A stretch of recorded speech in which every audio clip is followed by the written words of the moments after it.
Pardon me and my tone. You can't step to my throne. They ain't working like me. I did this on my own. You asking where we been, huh? I don't know where to begin, huh? All this dirt on my skin. I just came here to win. I'm more than a man, I'm a monster. Somebody call a pastor, doctor. I got a 6th sense for imposters. So now I'm coming for the whole roster. It's not a game, why you playing with me? You could double back, lose track, try and hang with me. It must be in my veins, something you can't tame, cause I break the chains. Can't control me. I got the power, I got the keys, cause I break the chains. They try to hold me, I'ma push back, just wait until just look around. You got the mountains, you got the most beautiful city in the whole entire country. The university is absolutely, looks like it's out of a storybook. It's just beautiful. People are incredibly genuine and extremely nice. It's just a place that obviously I'd want my kids to go to school. And it sells itself. You don't have to sell anything about this place. You just got to get them here. You know, the old field of dreams. Yep. Build it and they will come. It's already built. I believe we have a Heisman quarterback, and when you have a Heisman quarterback, you got to have the receivers to make plays. And individually wise, I want to make plays for him because, what he has done and just him being a leader here, I have so much respect for him. Me and Hook, we go back a long time. Even when he was at Virginia Tech, I committed there before I came here, so that's how I met him at first. And, it's a brotherhood, and, I love him. And, I try to go out there, and it doesn't matter what ball he throws me, man. I'm trying to make the play for him, just because what he has done for me, I just want to give back to him. 99% of the people in this world want to be great. Would you agree with that? Yeah, they're called wannabes. 1% work to be great. Drop the mic on that. Team makes 2 6 win. Play 4 makes breaks, 1 comes always score. If it hurts, you ain't breaks, we'll get you, double it up, put on more steam. Protect our kickers, our quarterback, our lead, our ball game. All obstacles, block, cut, sides, 2 games after this win in. First year game, we're here for the first May. Carry everybody, keep it up 60 minutes.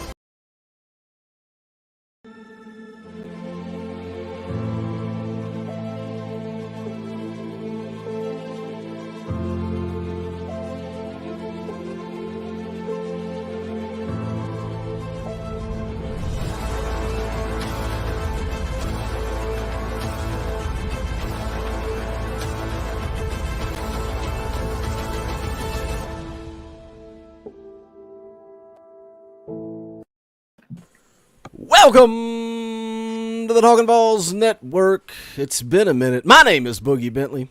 I'm Dauber. Balls JP, what's up?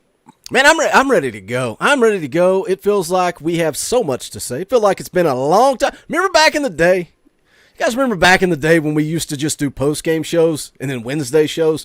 But now it's like post-game show, Sunday night NCAA, Monday night or Monday morning streams, Tuesday night fan call-in shows.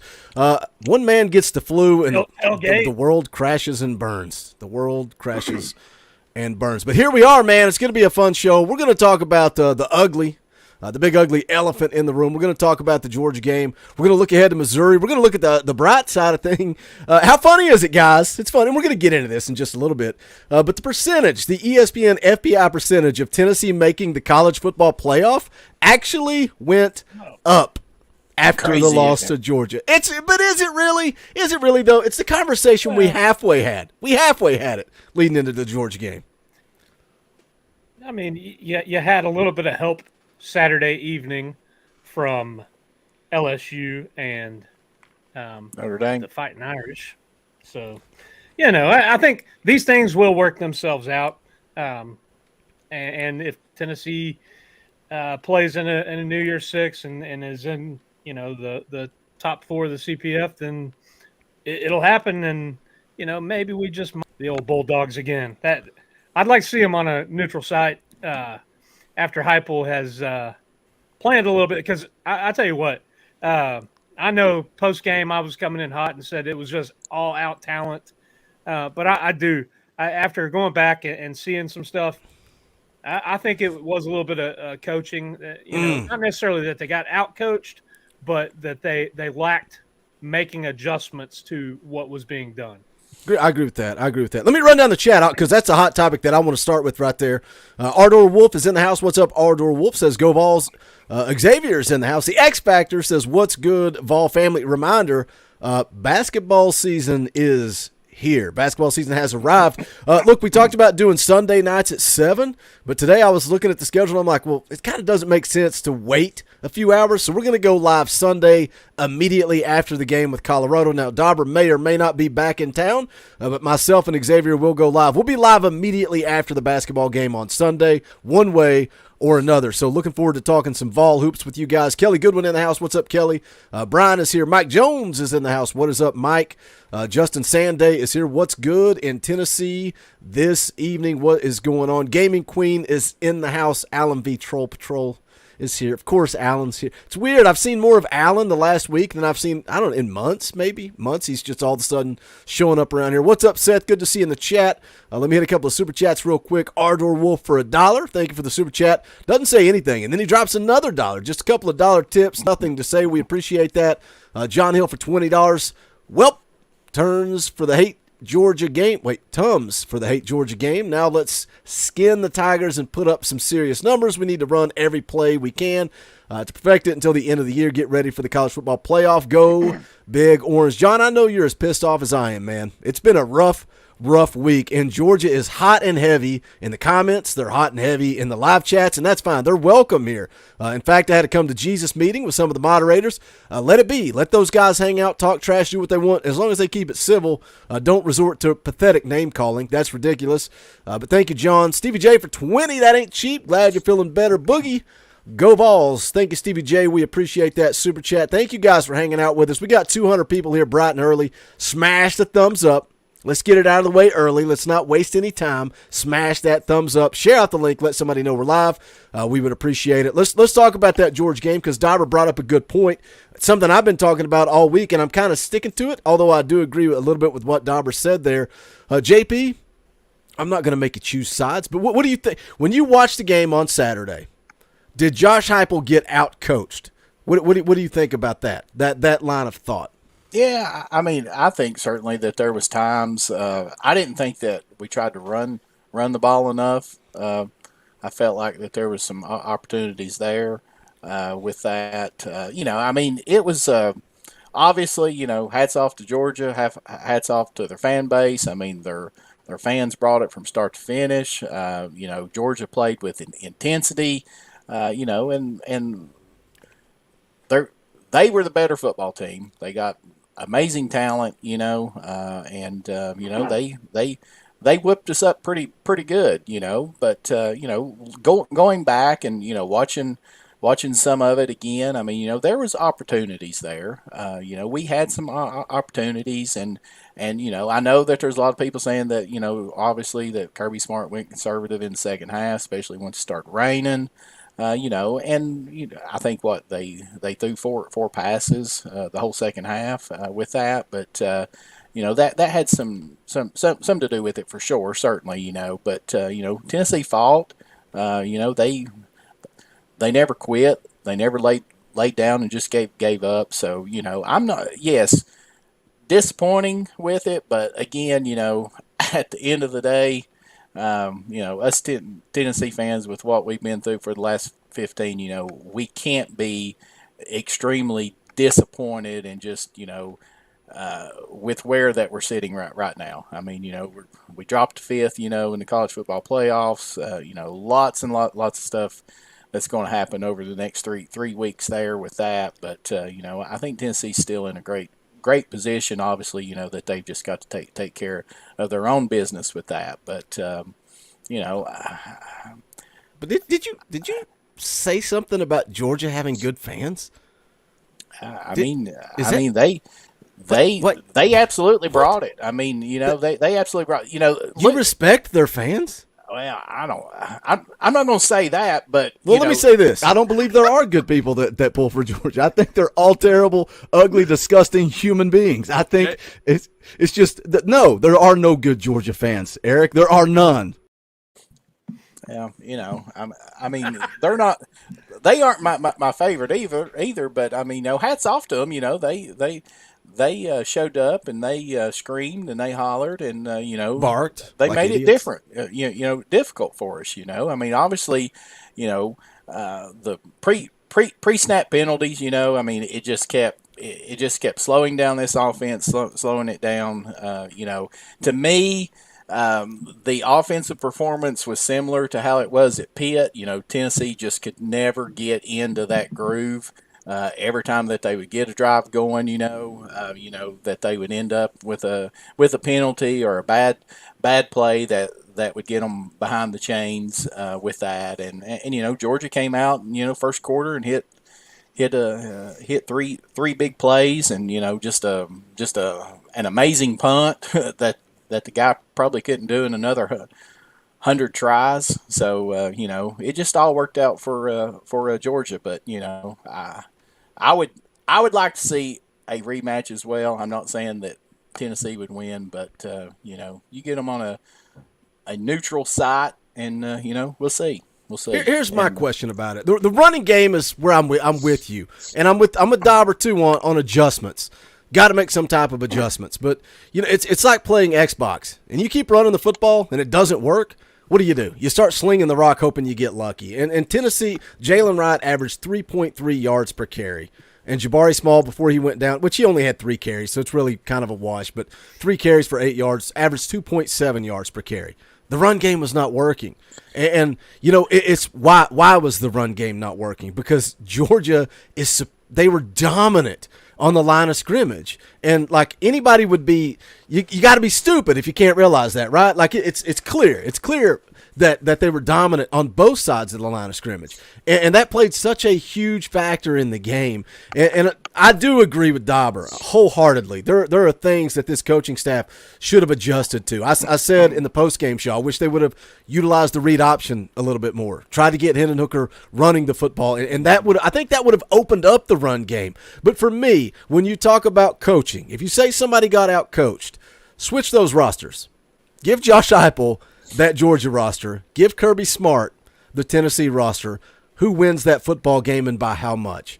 I think Josh Heupel throttles Kirby Smart if you switch rosters. I do. I believe that. Yeah. I mean, hopefully, that we'll get some of those players that. And I'm not disrespecting our play. I love this football team. I don't want that Georgia somebody to had, get that but it was obvious, that there was some different athletes wearing red Saturday. I mean, they were just so fast and so physical. Things that you can't teach. Just the God-given athletic ability there. It definitely showed up. That was my point. Saturday post game was coming in hot and saying that there was such a gap in talent. You look at the defensive game plan that Georgia brought in. Basically playing man on the outside and locking down the wide receivers and basically neutralizing Hooker and then stuffing the run. But still, because they're one-on-one on the outside, they've got that extra man they can bring on a blitz or stop, the run. So it was literally not so much the game plan itself, but the execution of it. And the execution is because of the talent. That Kelly Goodwin sums it up. Lockdown man, safety over the top, D-line control the pocket. What are you going to do? And that's talent. Again, like you just said, Dauber, talent allows you to play man. It's like people saying, well, here's the blueprint, right? Here's the blueprint to beat Tennessee. Well, let me know what team left on the schedule has the talent to do that. You still got to do it. I mean, it's one thing to say it. It's another thing to do it. Mm-hmm. And after watching a replay and kind of coming down off that emotion of the loss, that's where, and I don't, like I said, I don't know that it's necessarily they were out coached, but at some point you step up and you make adjustments to that. The run game's not working. Let's call Hooker's number a little bit and try to neutralize that blitz with a quarterback run, a called quarterback run, not just a scramble because of the blitz. There's lots of things, and I am nowhere near the offensive mind that Josh Heupel is, but the fact that to me, a novice fan, I didn't see those in-game adjustments and nothing panned out. They very well could have tried stuff. They could have done stuff, and it just didn't show because Georgia was the better team on Saturday. What about a halfback screen when they're bringing pressure left and right? Like, that's something this coaching staff doesn't seem to utilize at all. Is a halfback so screen. Used to seeing a halfback screen every other play with previous staffs. Yeah, but they work, man. If you got a defense that's bringing pressure left and right, and you dial it up at the right time, a simple little halfback screen can destroy your defense. Destroy it at the right time. Hey, let me say this. We got 240 people watching live right now, guys. Make sure you smash the thumbs up, share out the link, all that good stuff. We would appreciate it. Reed Harrison in the chat says, don't forget the $10,000 bet someone made with you if we win it all. Yeah, I know. Hey, man, I got people out there. I got people. We got people around here. They screen capture everything. We got people that need to get tattoos. We got people that owe us $10,000. All kinds of fun stuff. Hey, but the cool thing about it is, after that Alabama win, everybody paid their debts. 2 men have tattoos, and there was like thousands of dollars in super chats sent in. So everybody paid their debts in full. We appreciate that. A couple more super chats. Ardor Wolf with another $1. Appreciate the tip, my man. Donovan for 5, according to Reese Davis and Kirk. Herb Street losing by 46 and 14 are the same. We're going to talk about that here in just a second. Donovan, don't you worry. John Hill for another 10. Hate Georgia fans more than I hate Georgia. I hate them all the same, John. I feel like we're two peas in a pod, man. I hate Georgia. I hate them. They're in the chat tonight. They've lived here. They have lived here since the night that Uncle Lou came on, and that's fine. They are welcome to come in here and talk trash and put money in our pockets as much as they want. We appreciate it. But thank you, John, for the super chat. Let's see here. What else? Anything else you guys want to talk about from the Georgia game, or do you want to move on, talk about the college football playoff rankings? Then we're going to move into Senior Day, Missouri. JP, anything else you want to talk about from the Georgia game? Well, I mean, obviously Hendon didn't have a good game. Obviously he didn't. Whether or not that he was the one that was holding on to the ball too long, or it was the fact that the wide receivers couldn't get open. Obviously that there was times there that and that maybe goes back to what we were talking about. Could we have made some adjustments as far as the offensive play calling goes, and design some plays, some quick hitters to be able to get the ball out quicker. But it was just a ruckus atmosphere just from the opening kick, stoppages in play for penalties and all that stuff. Tennessee could just never get in their groove, and the penalties were huge, man. Always behind the chains. Yeah, always. And that's what we said going into this game, that Tennessee couldn't do, and unfortunately that's what happened. And move on from it. Hopefully that this football team has moved on from it, and they'll show up Saturday and take care of the Missouri Tigers. And again, everything is still there in front of them. Yes, the chances are that they're not going to go to the SEC championship game, but I'll be on record saying that I would rather go to the college football playoffs than I would the SEC championship game for sure. So if it means that Tennessee doesn't go to the SEC championship game, but they end up in the Final Four as far as the college football playoff goes, I would say sign me up for that every single year as far as I'm concerned.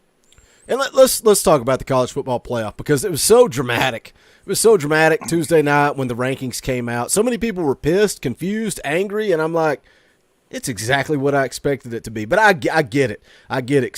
Steve in the chat says Missouri score prediction coming up at the end of the hour. We're going to go an hour tonight. We will make our predictions at the end of that hour, so stay tuned. But the college football playoff rankings came out. I'm not surprised. This is exactly what I expected, and what so many people were upset about was that last week, Alabama, one-loss Alabama, was ahead of TCU, undefeated TCU. This week, it comes out, TCU is ahead of one-loss Tennessee. But Dobber, do you remember the conversation we had when I said, what happens if Tennessee loses? I said, you can bet your bank account that Alabama is going to be ahead of TCU and Tennessee both, even though Tennessee has the head-to-head loss. So none of this surprises me. Does it surprise you at all? No. At all? No, not really. And like I said at the top in my opening comments, these things will work themselves out. TCU's got 3 tough games left. Tennessee's got 3 games that are very, very winnable and really should be beatdowns for lack of a better word.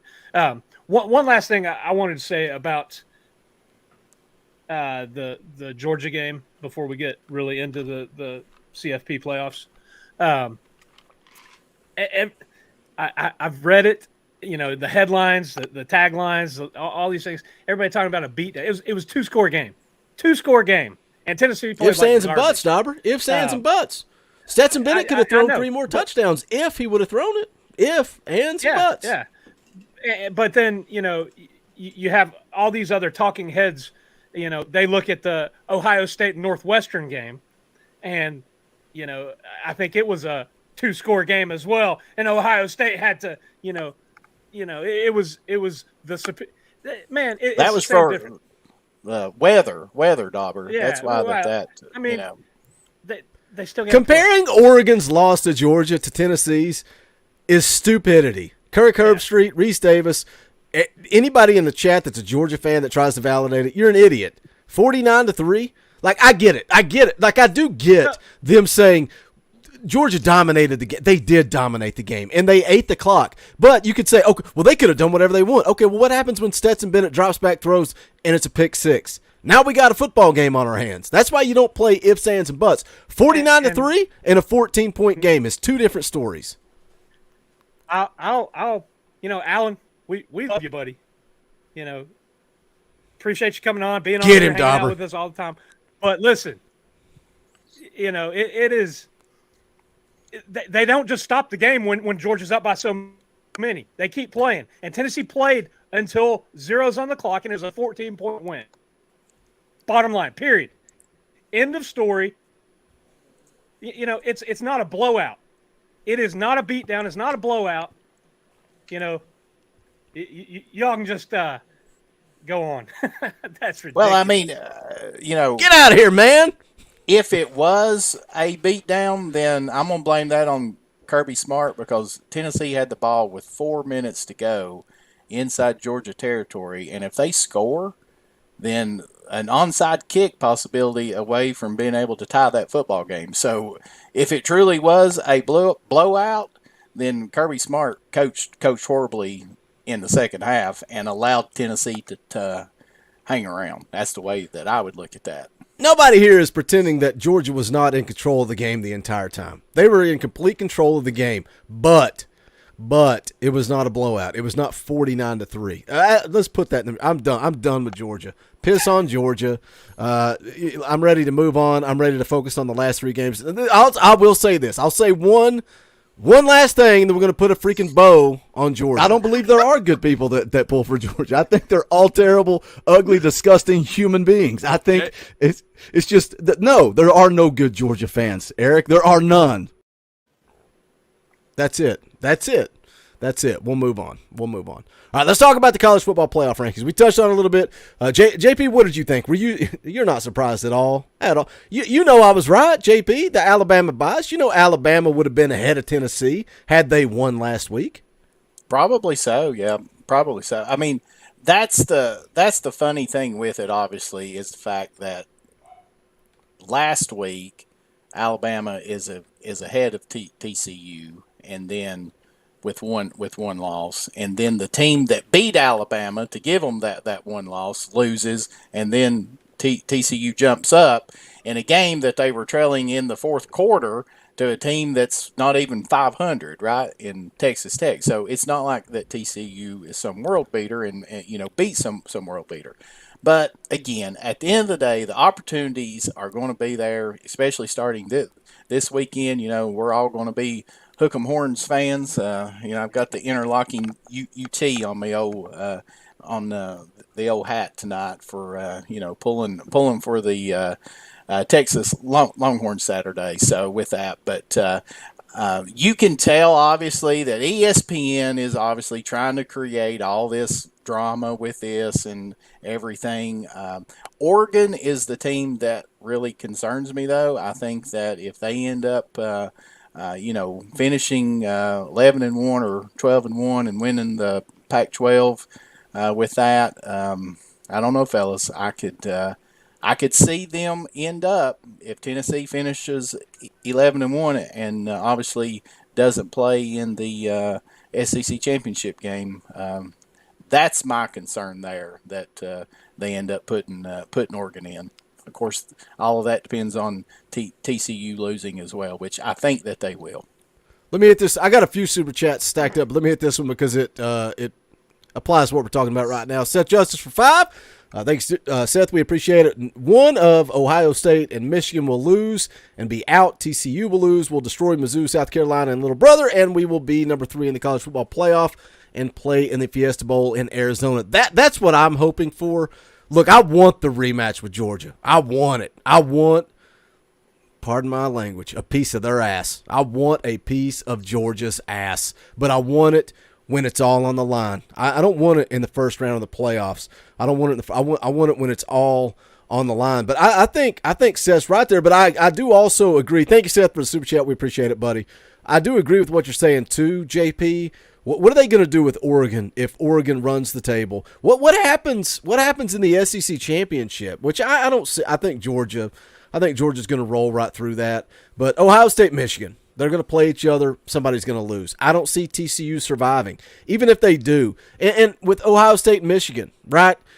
Whichever team loses, they have to be out. If you look at resume, right? And that's the whole point of the college football playoff rankings is resume, Dauber. And if you look at resume, whichever team loses between Ohio State and Michigan, you can't tell me they have a better resume than Tennessee. So one of those two is out, just like Seth said. So Tennessee should at least slide up to number 4. TCU slide up to number 3. If TCU falls, they're out. But JP brings up a good point with Oregon.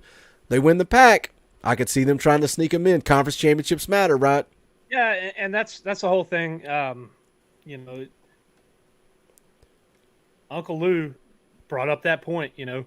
You're sitting at home, sitting on your hands, waiting on help from other teams. It's listen. There really needs to be something more emphasis on strength of schedule. Do you think the BCS got it right compared to a committee of dudes? I mean, I don't know, but use a formula for the top 4 instead of the top 2. You look at Ohio State and you look at their schedule. I think Toledo is still the only team above 500, right? I think so. Struggled with a 1-win Northwestern this past weekend, but it was the weather. It was the weather. Weather. So I mean, I think Michigan will throttle Ohio State. Really? And that will. Oh wow! Really? Yeah. I think that they will.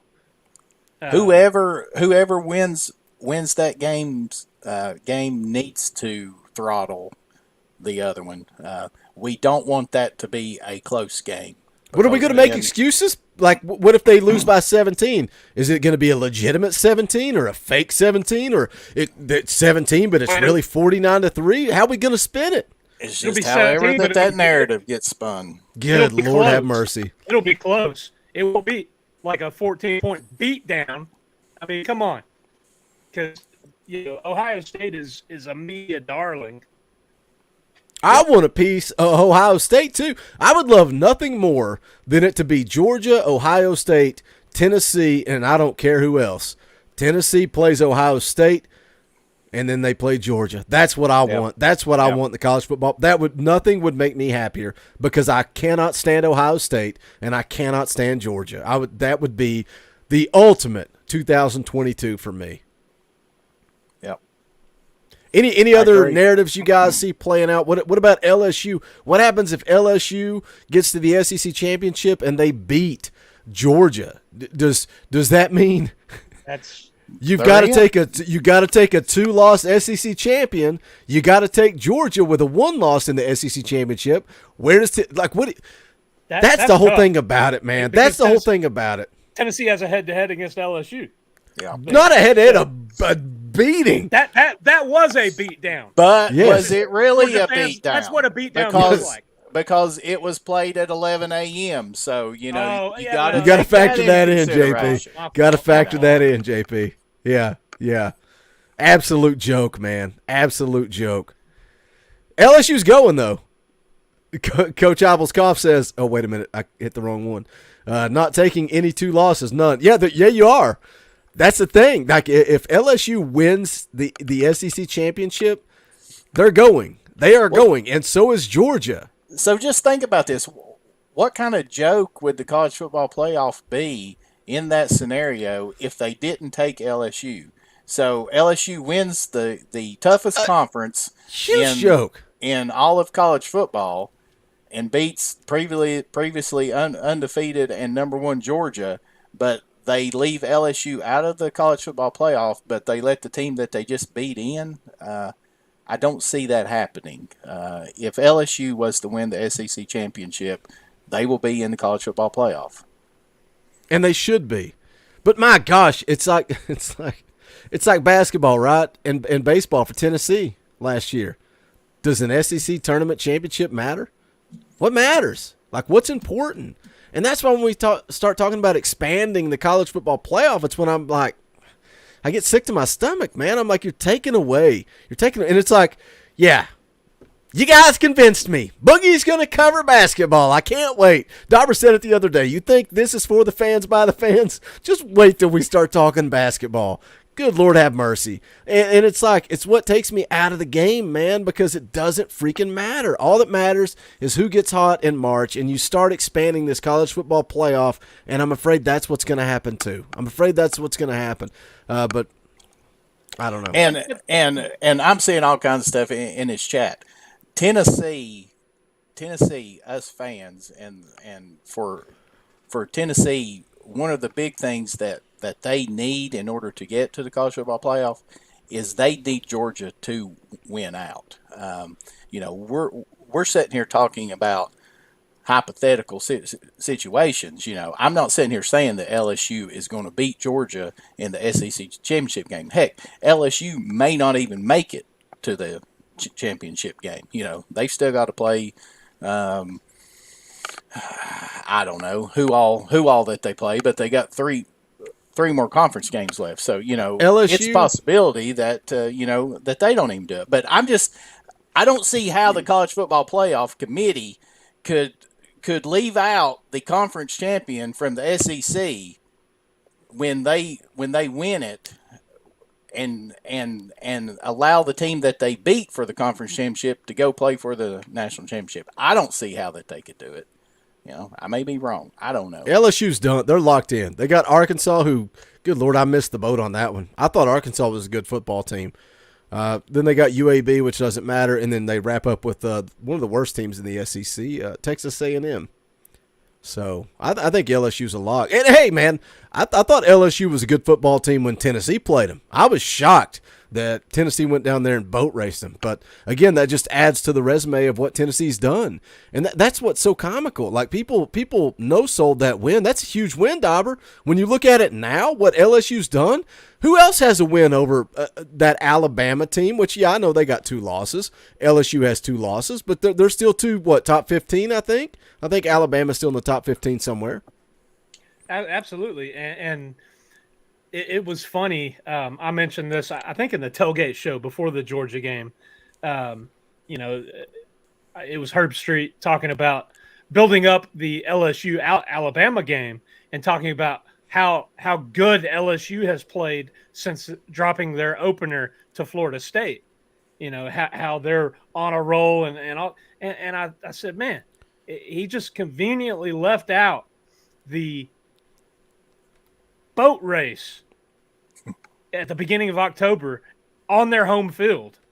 And it is one of those things. I just don't know, man.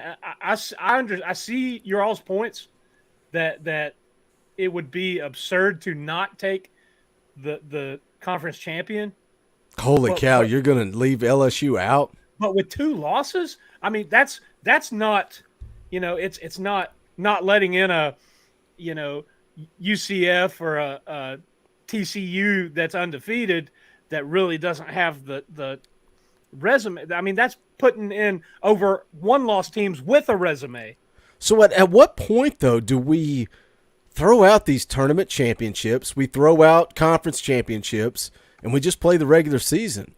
Because it's and you're seeing it with Tennessee. Like, this is me speaking with a neutral opinion.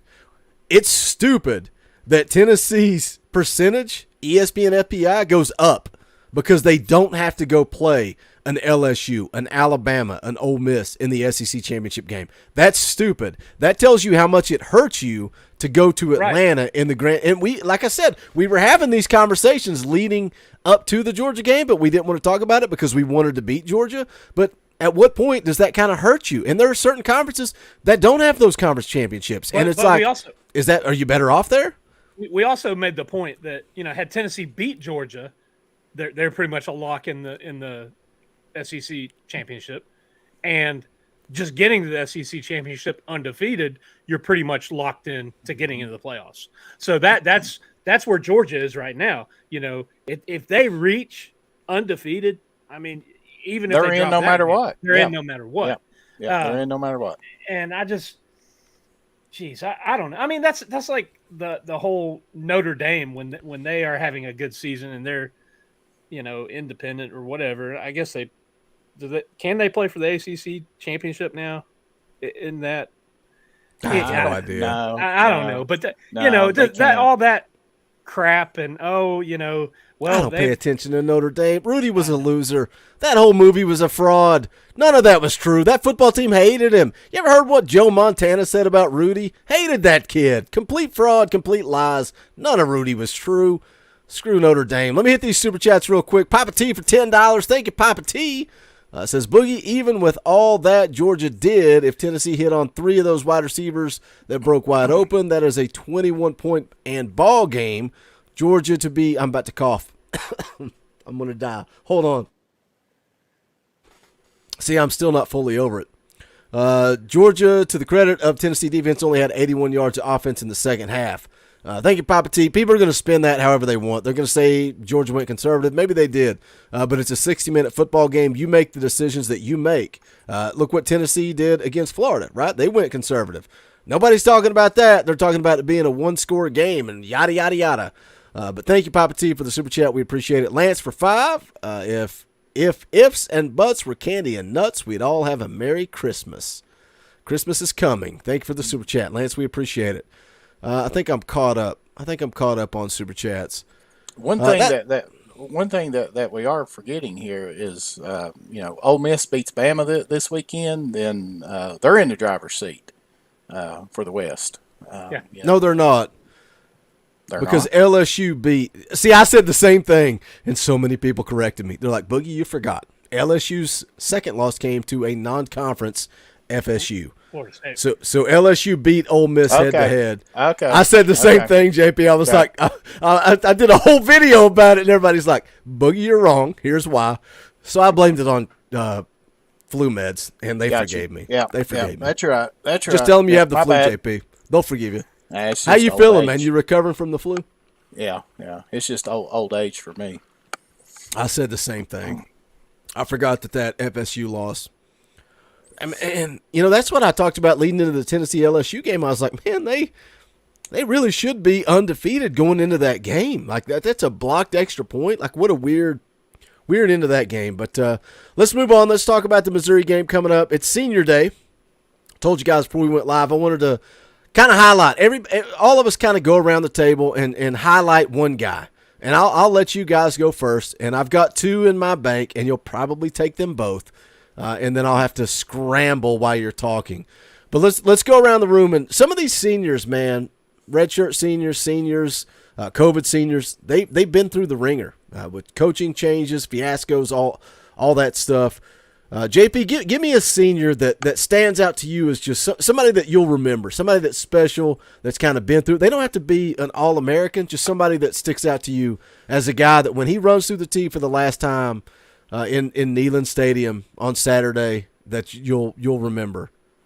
Well, the first one that comes to my mind is Latrell Bumpus. That fella, he's been down there. I think that this is his 6th year. And he's had some injuries. He's missed the entire season, I think, last year with that. He switched positions a couple of times. He probably was a Butch Jones recruit. I think that he probably was. And he makes plays. He's not able to play a whole lot, but whenever he's out there, you always see him making plays, and there's a lot of times that when he's trying to get up, from the play, he's got something hurting, but he always shakes it off, and he shows back up, the next time that he goes in. So somebody like that could have very easily, with the way that that this program has been, and all the losing and the coaching changes and the turmoil and stuff, somebody like that could have, with the injuries, they could have just said, I'm done, this is it. But for him to stick it out and to come back and fight through all of that, it has to be Bumpus for me. Dauber, what do you got, buddy? Man, that's tough because there are a lot of guys that have done a lot of things, stuck to with this pro. You had what 30 some kids bail. That's the beauty of this senior class. Coaching change. You think guys like Crawford, Wright, Carvin on the offensive line, and just the way they've progressed and thrown out there early in their careers, swapped around, moved when people get hurt, injured, whatever. They've come up big this year. They've played well, but a lot of guys in the chat threw out Jeremy Banks, and I think I'm going to have to go with him just because of the way he has grown and matured. I think not only as an individual, but as a football player. He's one of those people that got a second chance. He made some mistakes, and I really think, took it upon himself to grow up and mature, and you see that in the way he's playing. Because I talked before, as a running back, he played with this just reckless abandon, and I think that's what led to his issues holding on to the football. And ultimately that cost him his opportunity to play running back.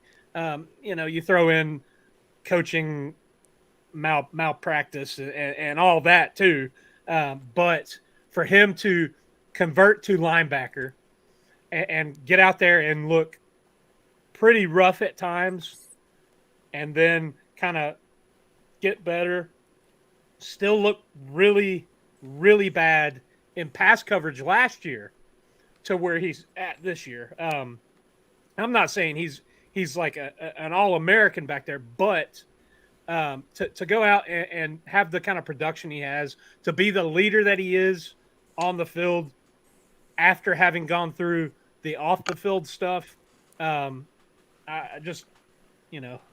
think he's my pick for a senior.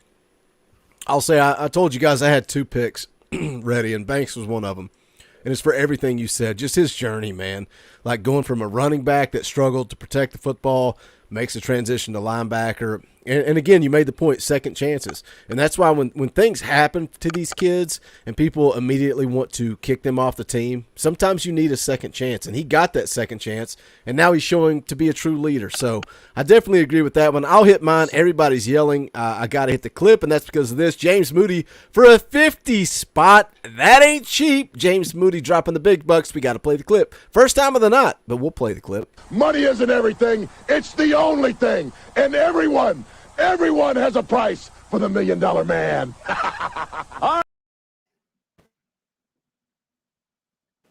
James Moody for 50 bucks. That ain't cheap. What a year, regardless of college football playoff or not. This team has exceeded reasonable fans' expectations this year. Now let's put 60 on the next three. Let the chips fall where they may. Atlanta or NOLA. I plan on being there, and go Big Orange. That sums it up, man. Like sometimes we move the goalposts. You know, we talk about other people moving the goalposts. Sometimes we move the goalposts. We need to realize where we're at and just enjoy the ride. We are staring 11-1 in the face. If we don't make the college football playoff, it's okay. It's okay. Let's go play in a New Year's Six Bowl. Let's take 11-1. Let's go win a New Year's Six Bowl. Let's go 12-1. Let's recruit, and let's keep having fun watching Tennessee football, because this season has been so much fun, and being able to cover it on here with you guys, what a blast. Absolutely love it. Thank you, James, for the super chat. Appreciate it, buddy. Always so generous. Go check out James and his bar. James, put it in the chat. Is James a moderator? I need to make James a moderator so he can plug his bar and you guys can go hang out with James. Have a few cold ones. Appreciate the super chat, James. I'll wrap this thing up with as far as senior day go. I'm going to say Cedric Tillman, and because we all know the story, right? We all know the story. What did he have? 8 catches in 3 years. Just irrelevant. He was irrelevant, and it's when people talk about 3-star U and they want to insult guys like Vyson Lane coming in, who has a ton of upside to him. His size and strength and agility. What a big pickup for the offensive line that just came in this week. And so many people want to hate on him because he's a 3-star. And look at what Cedric Tillman's done since Josh Heupel came in. And he chose Tennessee. He could have gone and made all kinds of money. He had the opportunity to make millions of dollars in the NFL, and it's one of those stories where he comes back and he gets injured, he gets hurt, and it's like, did he impact his draft status? He could have. He very well could have taken money out of his pocket because he loves this university, wanted to come back for one more ride with Hendon Hooker, and he goes down and gets hurt. And it's like watching his journey and watching what happens, and it's the same for Jalen Hyatt. I hope he sticks around for another year. But it's like, when you put the work in, the sky's the limit, man. Like, it's so cliche to say, just go get it, man. Go get it. And so many people come to me and say, man, I want to start a YouTube channel. What do I have to do? I'm like, pick up a freaking microphone and start talking. And it's like, I can't do that. Yeah, you can, because look at the 3 of us idiots. Look at the 3 of us idiots. Go back and watch some of our first shows. It's a nightmare, man. It's a nightmare. And now we're sitting here on a random Wednesday night with 311 people watching live. Like the Alabama game, 1,500 people watching. Francis Mauigoa commitment, 2,800 people watching us live. Pick up a microphone and do it, man. Put in the work. And that's what Cedric Tillman did. He put in the work. He went and did it. Nobody gave it to him, man. He took it.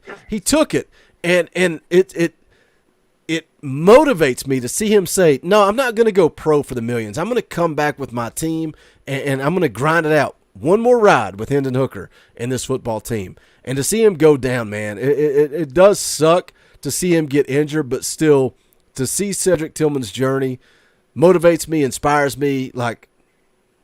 I want to see Cedric Tillman deserves the world, man. He deserves the world. Good dude. So that's who I'm riding with since Dauber stole my Jeremy Banks pick. That was my 1A, but Cedric Tillman was my 1B. Let me get caught up on Super Chats real quick, and then we'll go into these Missouri predictions here coming up in just a second. Michael Davis for 5. Thank you for Super Chat. I saw someone, Ohio State fans, say that Notre Dame and Michigan State are tougher than anyone in the SEC. Dude, don't talk to Ohio State fans. They're delusional. They're as stupid as Georgia fans. They are as stupid and ignorant and disgusting and ugly as Georgia fans. And did you forget? Do I need to remind you about Georgia fans? I don't believe there are good people that pull for Georgia. I think they're all terrible, ugly, disgusting human beings. I think it's just that no, there are no good Georgia fans, Eric. There are none. That applies to Ohio State. I'm just saying that applies to Ohio State. Xavier for $20. That ain't cheap. Imagine JP dropping in the chat and dropping $20. I don't think he's ever done that. But thank you, Xavier, for the super chat. Says, I'll be at the game this Saturday. This is my sister's senior year at UT, taking my mom, brother, and other sister down to represent her. We will also walk through the T with her. First home game for my mom and siblings. GBO. Love, dude. I take did pictures. $4.99 one time. Shut up, JP. I don't did. Don't take away from Xavier's moment. What's up, Xavier? What a great moment, Xavier. Enjoy it, man. Soak it in. Take pictures. I want to see the pics, buddy. I want to see the pics. Enjoy it, man. Be proud. Be proud of your sister for what she's done at Tennessee. That's awesome, man. Enjoy the moment.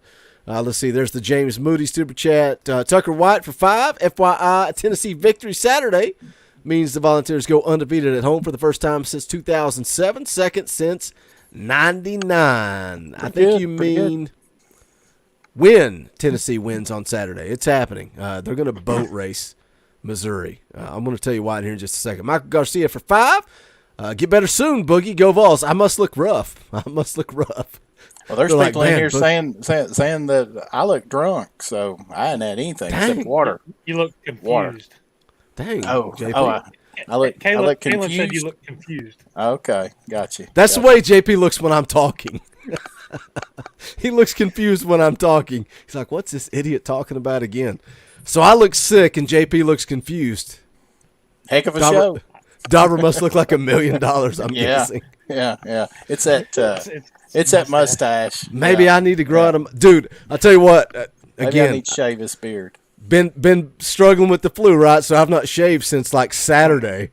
I was shaving today and I was like, I should just leave the stash. It's no shave November.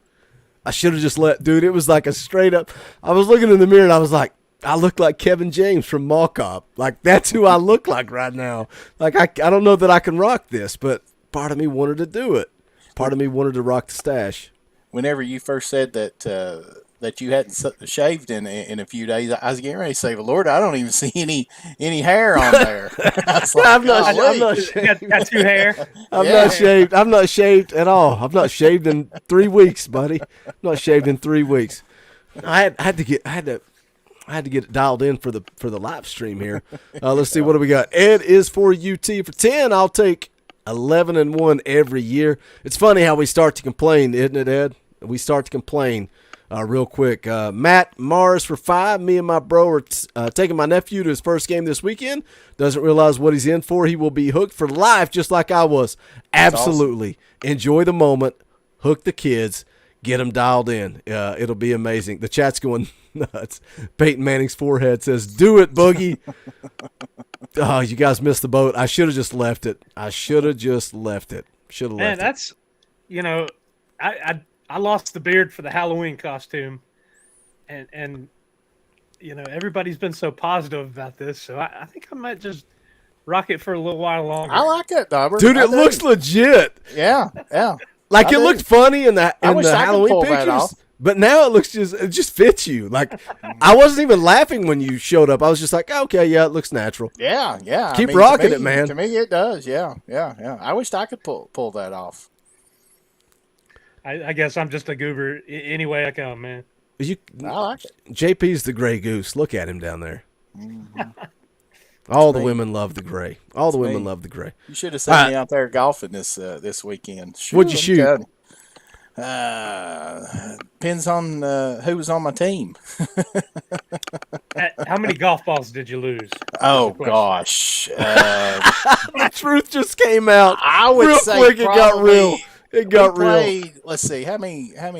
18, 36. I'd say I probably lost at least 30, probably. Wait, you played 36 holes and lost 30 golf balls? Almost won a hole? Maybe not that.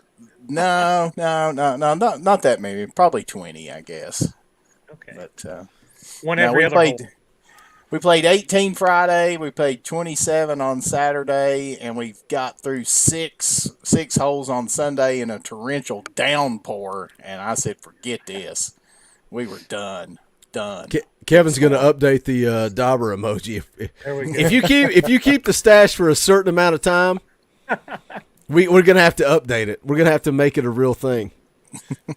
Although what's funny is I don't think, I wear my glasses on air 99% of the time now, and I feel like I look weird without glasses now. But my emoji doesn't have glasses. Look at it. Look at that guy. He's just got those saggy eyelids of lack of sleep. James Thompson becomes a member of the channel. Thank you, James. We appreciate that, buddy. You guys can join the channel. Little 99 cents a month. Hit that join button down below. We would appreciate it. You help keep the lights on around here. You get access to custom Talkin VAWLS emojis, fan call-in shows, all kinds of fun stuff. No James for two. I hope it will be really loud this weekend. I don't know how loud it's going to be. I think it'll be. It's sold out, right? Sold out. Sold out. Yeah. That's what they announced. Sold out. Senior day. Show up, show love to these seniors, man. That's why I wanted to kind of all of us to go around, pick a senior, and man, just highlight those guys. But let's get into some predictions. We're 56 minutes in. I said we were going to go an hour. I'm going first. I'm not even going to give you guys the opportunity. You look at the ESPN FPI. Tennessee is going to absolutely dominate this game. ESPN FPI has them at 92.8%, favored by 20.5 points. I said it on the video this morning. I put out a video this morning, had the freaking fire in my eyes. It was a come to Jesus meeting. We had straight up church on the Talkin VAWLS network if you watch that video. And I think Josh Heupel's going to pull this football team into the meeting room and say, you see this right here? You see this number 5? It's because you're not good enough to be in the top 4. They're disrespecting you. You got to go out. You got to earn it. Tennessee always has to earn it. Yeah, Tennessee struggled to score points, right? They scored 13 points against Georgia on Saturday. You go back to last year. There was a couple of times they scored 17 points or less, and one of those was against Florida, 38-14. You know what they did next football game? They hung 62 points on Missouri. They followed that up. They played Georgia later in the year, 17 points. They hung 60 on South Alabama the next week. And I know people want to talk about this Missouri defense, and they're better than they were last year. They only give up 21 points a game, only 21 points a game. I don't care what stats say. I don't care what numbers say. I don't care what talent says. Tennessee's going to come out, and they are going to have a statement to prove. They're going to beat the absolute piss out of Missouri on Saturday. They're going to boat race them. They're going to score early. They're going to score often. I'm going 62-17 Tennessee. They're going to beat the absolute piss out of Missouri, and that's going to be the story from here until we get to the college football playoff. I'll take that. Roll on Saturday, and it's never in doubt. They got something to prove on Saturday afternoon. Go ahead, Dauber. All right. Too much offensive firepower for Tennessee. They're going to play pissed off. It's at home, senior day. Missouri just can't hang. We were talking about, can anybody slow down this offense? Well, Georgia did. Georgia came in with a game plan, with the talent, and they not only slowed them down, but they pretty much made Hendon Hooker, who is arguably, to this point, the best quarterback in college football, ineffective for the game. And this, we were talking about getting Tillman back, and, it's pick your poison, what receiver they're going to cover. They covered them. And blanket covered them. That's not going to be the case this Saturday afternoon in Neyland. I think this offense is going to roll. Hooker is going to throw for, I think, over 300. You're going to have big days from Tillman. You're going to have a big day from Jalen Hyatt, who just keeps continuing to get open. And I think the running game is going to come out and play night and day difference from what they did against Georgia. Even though everybody wants to tout Missouri's run defense, I think it's just going to be it's going to be the scheme and the tempo that's just going to keep them off balance. You saw last year, like Bo was talking about, the absolute beatdown. It was a fast start, and this team, when they play well, they start fast. And I also think the defense is going to pick up at least one score. I've got 58-13. I'll take it. JP, what do you got? I'll take it too. I haven't been able to do a whole lot of research on Missouri this week. They suck. With some stuff going on. What I have heard is obviously that they're scrappy on defense, that they like to bring pressure. I think that I don't know if they lead the conference in tackles for loss, but they have quite a few. I just don't think that they have obviously the skilled athletes to be able to pull off what Georgia did Saturday. I agree with pretty much everything that you all are saying with this. I think that Tennessee will come out. I think that they will show that offense. I think Heupel and company is ready to make another statement Saturday to let the country know that that they can bounce back from that Georgia loss, and that this offense has the firepower to score. I don't think that Missouri's offense is very good at all, so I think Tennessee's defense can have a similar performance as they did against Kentucky. So I'm going to go Vols 48 and the Missouri Tigers 13. I love it. The thing is, I don't think it's ever going to be in doubt. Alpha Man 06 for 5. If we beat Ohio State, I can talk crap to my wife's son, who's a diehard OSU fan. Plus, I can go to work, talk crap also. Go Vols. I love it, Alpha Man. I hope that's the case. I would love, it would be the picture-perfect scenario for Tennessee to beat Ohio State in round 1 and Georgia for the college football national perfect championship. Imagine, I don't think there's a better scenario. Maybe throw Clemson in there somewhere. I don't know, but I would take Ohio State and then Georgia. But there you have it. There's the predictions coming up. A lot of content coming your way. Look, I've been out of the office for a couple of days. I was talking to Gabe before we went live. I said, "Man, you want to do a Friday morning stream?" I said, "I think there'll be a lot of stuff left to talk about." So I think me and Gabe may go live Friday morning. I'm going to record with Eric Kane for Locked On Vols. That'll air on Friday. Maybe I'll get Eric to come on. We'll see what shakes out, but I think we may do a Friday morning stream at 9 a.m. I got a lot of stuff going on in the real world that could possibly impact this, but I'll let you guys know. But I would love to do a Friday morning stream. Stay tuned for that. Noah James for 2. I just can't wait to sing Rocky Top. Love it, Noah. We appreciate it, buddy. But that's the thing. Expect a Friday morning stream at 9 a.m. We'll make up missing the Monday morning stream. And then Saturday, we don't typically do a tailgate show on a noon kick. We're going to do a tailgate show. 11 a.m. We're going to go live. We'll watch College Game Day together. We'll watch the picks come in. It'll be a good time. And then we'll be live immediately following the game, so tune in for that. Then Sunday, it's full steam ahead with basketball. But look, the beautiful thing is we don't have to focus on basketball. So we're going to do a post-game show after the Colorado game, and then they have a scrub game the next week. So guess what? Next Sunday, I'm playing NCAA because that's what I want to do. I'm not talking about BS basketball. I'm going to play NCAA and talk Vol football with you guys. And then the week after, we'll follow it up with some basketball content. We can do whatever we want to do. Once we get into SEC play, it's full steam ahead. Every Sunday night, we'll be covering basketball. Looking forward to it, man. I watched the Tennessee Tech game today because I was dying Monday when they played. But got a lot of fun stuff to talk about with Tennessee basketball. Noah James with another 99-cent super chat. We appreciate that, buddy.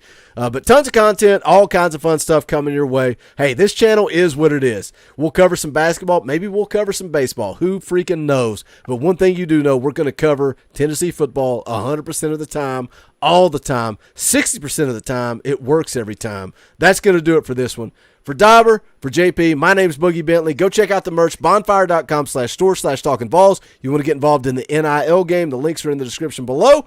But that is it. This is the Talkin VAWLS Network. My name is Boogie Bentley. Go Big Orange.